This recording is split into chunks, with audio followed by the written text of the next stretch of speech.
প্ৰাণৰ শিল্পী জুবিন গাৰ্গৰ মৃত্যুত আমি অসমৰ সকলো মানুহে বুজাব নোৱাৰাকৈ মৰ্মাহত হৈ আছো আৰু আমাৰ দুখ দুগুণে বৃদ্ধি কৰিছে শিল্পীগৰাকীৰ মৃত্যুক লৈ সৃষ্টি হোৱা ৰহস্যই যি অস্বাভাৱিক অৱস্থাত শিল্পীগৰাকীয়ে মৃত্যুবৰণ কৰিছে সেই কথাটো অসমৰ মানুহে মানি ল'ব পৰা নাই সকলোৱে ন্যায়ৰ দাবী কৰিছো সকলোৱে তদন্ত বিচাৰিছো সদৌ অসম ছাত্ৰ সন্থাই মুখ্যমন্ত্ৰীলৈ আনুষ্ঠানিকভাৱে পত্ৰ প্ৰেৰণ কৰিছো যে জুবিন গাৰ্গক ন্যায় প্ৰদান কৰিব লাগে গোটেই বিষয়টোৰ এটা পানী নসৰকা পুংখানুপুংখ নিৰপেক্ষ তদন্ত হ'ব লাগে আৰু দোষীক কৰায়ত্ব কৰি কঠোৰ শাস্তিৰ ব্যৱস্থা কৰিব লাগে ছাত্ৰ সন্থাই কাইলৈ অৰ্থাৎ 26 ছেপ্টেম্বৰ তাৰিখে অসমৰ প্ৰতিখন জিলা সদৰত জুবিন গাৰ্গৰ বাবে ন্যায় বিচাৰি মম শিখা সমদল বাহিৰ কৰিম আৰু ইয়াত সকলো ৰাইজৰ আমি অংশগ্ৰহণ কামনা কৰিছো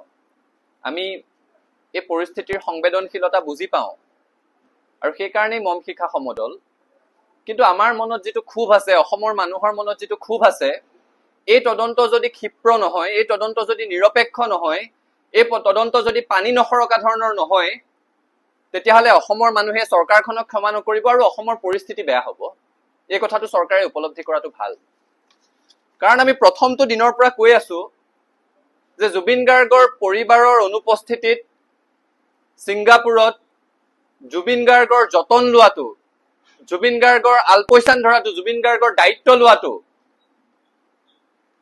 তেওঁ যেটো অনুষ্ঠানত অংশগ্ৰহণ কৰিবলৈ গৈছিল নৰ্থ ইষ্ট ফেষ্টিভেল সেই অনুষ্ঠানৰ উদ্যোক্তা শ্যামকানু মহন্ত আৰু বাকি উদ্যোক্তাসকল লগত তেওঁৰ লগত যোৱা মেনেজাৰ সিদ্ধাৰ্থ শৰ্মা প্ৰমুখ্যে তেওঁৰ দলৰ সদস্যসকল আৰু তেওঁৰ আশে-পাশে থকা মানুহখিনিৰ নৈতিক দায়িত্বই নহয় জাতীয় দায়িত্ব আছিল কাৰণ জুবিন গাৰ্গ অসমৰ জাতীয় সম্পদ আৰু তেওঁৰ যতন লোৱাত যদি কোনোবাই গাফিলতি কৰিছে সেই গাফিলতিটো এটা জাতিদ্ৰোহ সেই গাফিলতিটো জাতীয় অপৰাধ হৈছে আৰু তাৰ কাৰণে শাস্তি পাব লাগিব আমি এই কথাটো আশ্বস্ত হ'ব পৰা নাই যে নৰ্থ ইষ্ট ফেষ্টিভেলৰ উদ্যোক্তা শ্যামকানু মহন্তক জুবিন গাৰ্গৰ মৃত্যুৰ 7 দিন পাৰ হৈ যোৱাৰ পিছতো কিহৰ কাৰণে গ্ৰেপ্তাৰ কৰা হোৱা নাই জুবিন গাৰ্গৰ মেনেজাৰ সিদ্ধাৰ্থ শৰ্মা যিজন এজন অভদ্ৰ শিষ্টাচাৰহীন ব্যক্তি বুলি গোটেই অসমতে তেওঁৰ এটা পৰিচয় আছে এই ব্যক্তিজনক কিহৰ কাৰণে গ্ৰেপ্তাৰ কৰা হোৱা নাই শ্যামকানু মহন্তই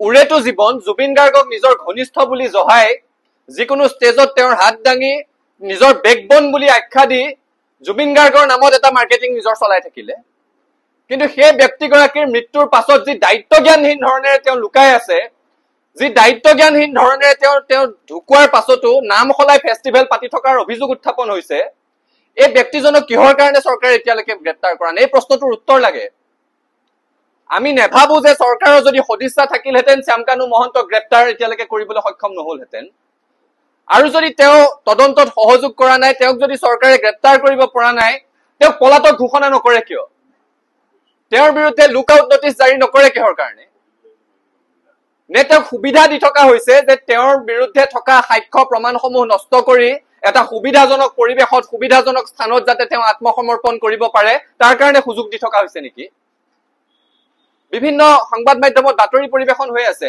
মানুহে সন্দেহ প্ৰকাশ কৰিছে যে এই সিদ্ধাৰ্থ শৰ্মা এই শ্যামকানু মহন্ত ওচৰে পাজৰে কৰবাত আত্মগোপন কৰি আছে নেকি তেওঁলোকক গ্ৰেপ্তাৰ নকৰাটো চৰকাৰখনৰ বিফলতা এই কথাটো চৰকাৰে মানি ল'ব লাগিব আৰু অতি শীঘ্ৰে গ্ৰেপ্তাৰ কৰিব লাগিব শ্যামকানু মহন্ত তেওঁ পাতি থকা নৰ্থ ইষ্ট ফেষ্টিভেলত অসম চৰকাৰে লাখ লাখ টকা স্পন্সৰ কৰে সুবুৰীয়া ৰাজ্যসমূহৰ চৰকাৰৰ পৰা পইচা পাতিৰ আদান প্ৰদান হয় বুলি অভিযোগ উঠিছে কেন্দ্ৰীয় চৰকাৰে দিয়ে ডোনাৰ মিনিষ্ট্ৰীয়ে দিয়ে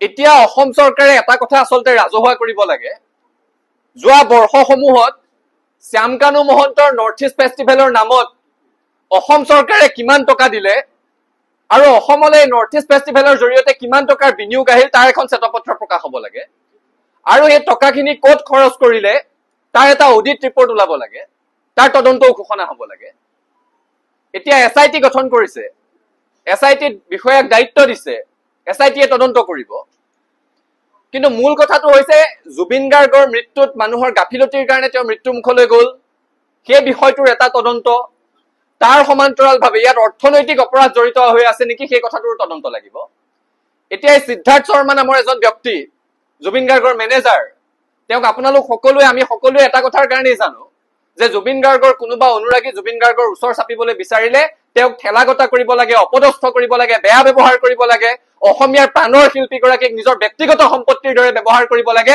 এইটোৱে আছিল সিদ্ধাৰ্থ শৰ্মাৰ কাম। সিদ্ধাৰ্থ শৰ্মা হৈছে জুবিন গাৰ্গৰ মেনেজাৰ। মেনেজাৰৰ দায়িত্ব কি? অকল ষ্টেজত উঠাৰ আগত পেমেণ্ট পালে নে নাই, দিবলগীয়া পইচাৰ পৰা 50,000 40,000 টকা কমিছে নেকি, সেইটো হিচাপ কৰাটোৱে তেওঁৰ কাম নেকি? কোনো অনুৰাগীয়ে জুবিন গাৰ্গৰ এবাৰ দৰ্শন লবলৈ গলে, জুবিন গাৰ্গৰ লগত ফটো এখন উঠিবলৈ গলে, জুবিন গাৰ্গৰ লগত একাষাৰ কথা পাতিব বিচাৰিলে তেওঁক অপদস্থ কৰাটো, ঠেলাগতা কৰি পঠিয়াই দিয়াটোৱে তেওঁৰ কাম নেকি? তেওঁ যদি মেনেজাৰ হয়, জুবিন গাৰ্গৰ লগত ইমান দিনৰ পৰা চাহটোৰ দৰে আছে, তাৰ পাছত এতিয়া নেম কেয়াৰ কৰ্তৃপক্ষই কৈছে যে জুবিন গাৰ্গক স্পষ্টভাৱে মানা কৰা হৈছিল তেওঁ যাতে জুই আৰু পানীৰ ওচৰলৈ নাযায়, তেওঁৰ অপকাৰ হ'ব পাৰে। এই ব্যক্তিগৰাকীৰ নৈতিক দায়িত্ব আছিল নে নাই জুবিন গাৰ্গক পানীত সাগৰত সাঁতুৰিবলৈ যে বাধা দিব লাগিছিল? আৰু এটা অবান্তৰ কথা কৈ থাকি লাভ নাই, এটা নেৰেটিভ সৃষ্টি কৰিবলৈ চেষ্টা কৰা হৈছে জুবিন গাৰ্গেনো কাৰ কথা শুনে। নুশুনিলেও যেনেকেই নহওক বাধা দিয়াটো এই ব্যক্তিজনৰ নৈতিক দায়িত্ব আৰু জাতীয় দায়িত্ব আছিল। এই দায়িত্ব পালনত তেওঁ ব্যৰ্থ হৈছে, তাৰ কাৰণে তেওঁ শাস্তি পাব লাগিব।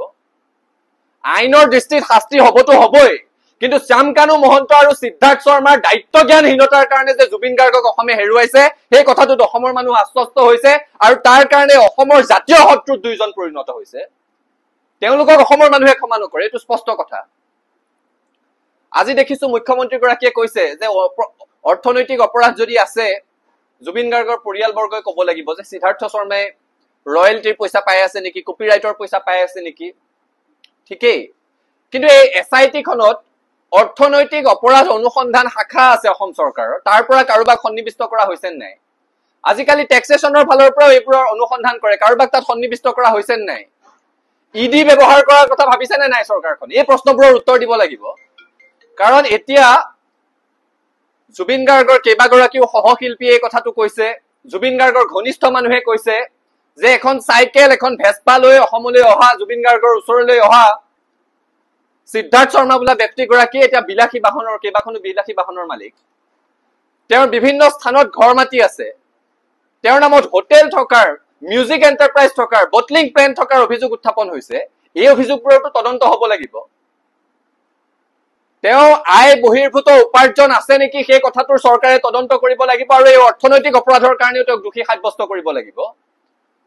যিবোৰ স্ক্ৰীনশ্বট ভাইৰেল হৈ আছে সকলোৱে দেখিছো, জুবিন গাৰ্গ জাতীয় সম্পদটো, সেই কথাটোৰ উপলব্ধি সকলোৱে কৰিব লাগিব। যিবোৰ স্ক্ৰীনশ্বট ভাইৰেল হৈ আছে, এতিয়া শেখৰ গোস্বামী নামৰ এগৰাকী তেখেতৰ সহশিল্পী, তেওঁ আৰু জুবিন গাৰ্গ ফেন ক্লাবৰ এগৰাকী সদস্যই কথা পতাৰ স্ক্ৰীনশ্বট ভাইৰেল হৈ আছে।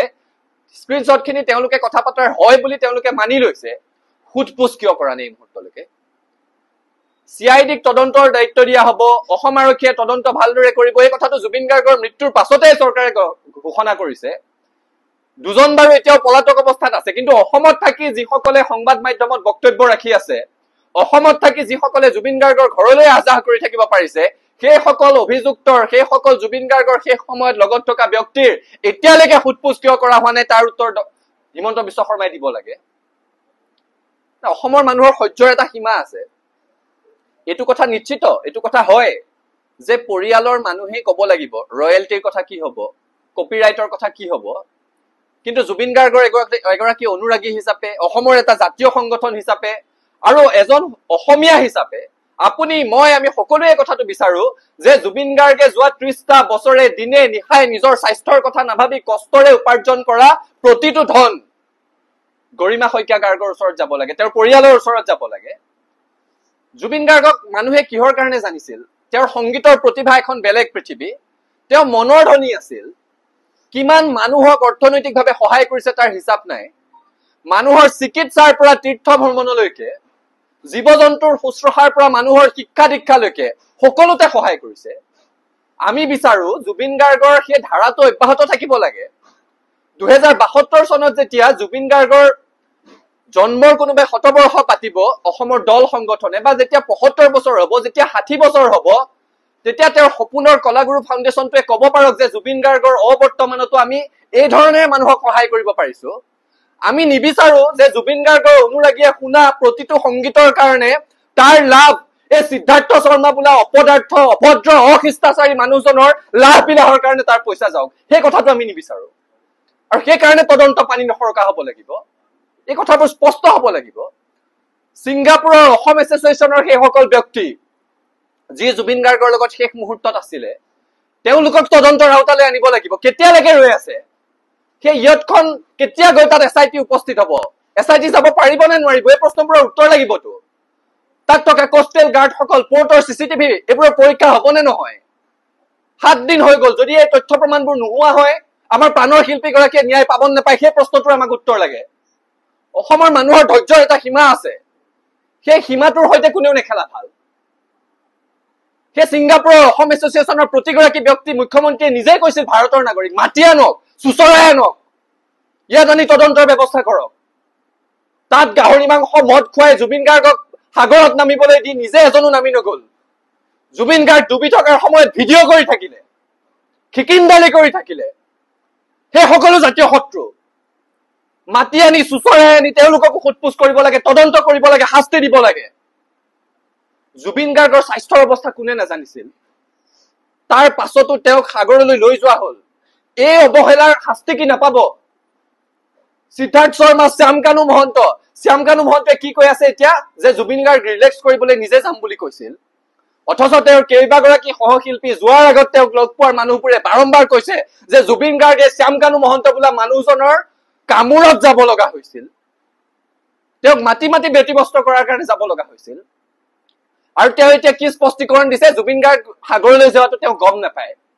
দুটা কথা, জুবিন গাৰ্গ সাগৰলৈ যোৱাটো যদি তেওঁ গম পায় আৰু তেওঁ যোৱাত বাধা দিয়া নাছিলে, তেতিয়াহলে তেওঁ এইটো অপৰাধ কৰিছে। আৰু যদি তেওঁ কোৱা ধৰণেৰে জুবিন গাৰ্গ সাগৰলৈ যোৱাটো তেওঁ সঁচাকেই গম নাপায়, তেতিয়াহলে এইটো তাতকৈ ডাঙৰ অপৰাধ।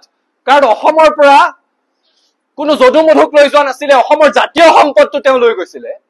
আৰু লৈ যোৱাৰ পাছত তেওঁ ক'ত আছে, কেনেকে আছে, তেওঁৰ লগত কোন আছে, এই কথাখিনিৰ যদি অলপো আলপৈচান ধৰা হোৱা নাছিলে, এই কথাখিনিৰ যদি অলপো যতন লোৱা নাছিলে, তেতিয়াহলে জুবিন গাৰ্গক লৈ যে তেওঁ কেৱল বেপাৰ কৰিছে, এই কথাটো তেওঁৰ অস্বীকাৰ কৰি লাভ নাই। আৰু তাৰ কাৰণে তেওঁ শাস্তিৰ সন্মুখীন হব লাগে। আমি স্পষ্টভাৱে কব বিচাৰিছো, এই গোটেই ঘটনাটোৰ পানী নসৰকা ধৰণৰ তদন্ত লাগিব। অসমৰ মানুহ ক্ষোভত আছে। আমি মন শিখা সমদল কৰিছো সংবেদনশীলতা বজাই ৰাখি। আন্দোলনৰ পৰিৱেশ নহয় আচলতে, কিন্তু জুবিন গাৰ্গক ন্যায় লাগিব, এই কথাটো খাটাং। এইখিনি সময়ত যিকোনো ধৰণৰ আন্দোলনৰ কাৰণে আহ্বান জনালে মানুহ উবুৰি খাই পৰিব। চৰকাৰে সেই কথাটো বুজি পোৱা উচিত। কিন্তু আমি সংবেদনশীলতা ৰক্ষা কৰিব বিচাৰিছো। শিল্পীগৰাকীৰ শ্ৰাদ্ধ শেষ হোৱা নাই, কিন্তু ন্যায়ৰ কাৰণে আৰু ৰব নোৱাৰি। এসপ্তাহ হৈ গল। যি ধৰণেৰে তদন্ত আগবাঢ়িব বুলি মানুহে আশা কৰিছে, আগবঢ়া নাই। কিন্তু লেহেমীয়া হব নোৱাৰিব, ক্ষিপ্ৰ হব লাগিব। এই প্ৰশ্নবোৰৰ অসমীয়া মানুহক উত্তৰ দিব লাগিব। সিদ্ধাৰ্থ শৰ্মা, শ্যামকানু মহন্ত, বাৰে বাৰে কৈ আছো, এওঁলোকক গ্ৰেপ্তাৰ কৰিব নোৱাৰাটো এই মুহূৰ্তত আটাইতকৈ ডাঙৰ অপৰাধ। আৰু যে ভিডিঅ'বোৰ আহি আছে, জুবিন গাৰ্গৰ মৃত্যু হৈছে, অসমৰ জাতীয় সম্পদ এটা হেৰাই গৈছে, আৰু ৱেব চিৰিজ পাইছে নেকি এখন? এটা ভিডিঅ' এটা নিৰ্দিষ্ট সময়ৰ মূৰে মূৰে এৰি আছে। এই ভিডিঅ'বোৰৰ উৎস কি, তাৰো তদন্ত হব লাগে। ভিডিঅ'বোৰ অৰিজিন নে এডিট কৰি দিয়া হৈছে, নে সম্পাদনা কৰি তাত তথ্য প্ৰমাণ নোহোৱা কৰিবলৈ চেষ্টা কৰা হৈছে, এই বিষয়বোৰ তদন্তৰ আওতাত আহিব লাগে। আৰু এই ভিডিঅ'বোৰ এটাকৈ ৱেব চিৰিজৰ দৰে এৰি কেৱল ভিউজ গোটাই থাকিব বিচৰা মানুহবিলাককো তদন্তৰ আওতাত আনিব লাগে। জাতিটোৰ সংকটৰ সময়, জাতীয় আৱেগ বহ্নিমান হৈ থকাৰ সময়, এই সময়খিনিত নিজৰ বেপাৰৰ কথা চিন্তা কৰা এনেকুৱা সকলো ব্যক্তিকে তদন্তৰ আওতাত আনিব লাগে। আৰু জুবিন গাৰ্গৰ মৃত্যুত যিসকল লোকৰ গাফিলতি আছিলে, সেয়াত উদ্যোক্তা শ্যামকানু মহন্ত আৰু তেওঁৰ সংগীবৃন্দ হওক, মেনেজাৰ সিদ্ধাৰ্থ শৰ্মা প্ৰমুখ্যে তেওঁৰ লগত যোৱা, জুবিন গাৰ্গৰ লগত যোৱা দলটো হওক, আৰু ছিংগাপুৰৰ অসম এছ'চিয়েশ্যনৰ সেই শেষ মুহূৰ্তত লগত থাকি খিকিন্দালি কৰি থকা জাতিদ্ৰোহী কেইটা হওক, প্ৰত্যেকেই তদন্তৰ আওতালৈ আহিব লাগিব। আৰু প্ৰত্যেককে কৰায়ত্ব কৰি কঠোৰ শাস্তি দিবৰ কাৰণে দাবী জনাইছো। এই তদন্ত ক্ষিপ্ৰ হব লাগিব, এই তদন্ত পানী নসৰকা হব লাগিব। আৰু পুনৰ কৈছো, শ্যামকানু মহন্তৰ লগত সম্পৰ্ক বেয়া বুলি হিমন্ত বিশ্ব শৰ্মাই আজি কৈছে। তেতিয়াহলে এইটো কথাও কওকচোন, তেওঁ চৰকাৰত অহাৰ পাছৰ পৰা, আগৰখিনি বাদেই দিলো, 21 চনৰ পৰা এতিয়ালৈকে শ্যামকানু মহন্তক উৎসৱ পাতিবৰ কাৰণে কিমান টকা চৰকাৰী বিভাগসমূহৰ পৰা দিলে, সেই কথাটো ৰাজহুৱা কৰক। শ্যামকানু মহন্তই বাৰে বাৰে কৈ থাকে তেওঁ বিনিয়োগ, অসমলৈ বিনিয়োগ কঢ়িয়াই আনিছে। সেইকাৰণে আমি চৰকাৰৰ পৰা এখন শ্বেতপত্ৰ বিচাৰিছো আৰু তদন্ত অডিট বিচাৰিছো যে শ্যাম কানু মহন্তই কিমান টকা চৰকাৰৰ পৰা আদায় কৰিলে আৰু তেওঁৰ নৰ্থ ইষ্ট ফেষ্টিভেলৰ কাৰণে অসমত কি বিনিয়োগ আহিলে এই কথাটো ৰাজহুৱা হ'ব লাগে। কোনো কাৰণত শ্যাম কানু মহন্ত আৰু সিদ্ধাৰ্থ শৰ্মাক নিজৰ বিৰুদ্ধে থকা সাক্ষ্য প্ৰমাণ নোহোৱা কৰি এটা সুবিধাজনক পৰিৱেশত আত্মসমৰ্পণ কৰাৰ সুযোগ দিব নালাগে আৰু তেওঁক দুইজনকে অনতিপলমে গ্ৰেপ্তাৰ কৰি এটা জুবিন গাৰ্গৰ মৃত্যুত তেওঁলোকৰ গাফিলতিয়ে লোৱা ভূমিকা, তেওঁলোকৰ গাফিলতিৰ অৱদান সেই কথাৰো তদন্ত হ'ব লাগে। একে সময়তে অৰ্থনৈতিক অপৰাধৰো এই দুয়োগৰাকী ব্যক্তিৰ বিৰুদ্ধে তদন্ত কৰিবৰ কাৰণে চৰকাৰক স্পষ্টভাৱে দাবী জনাইছো।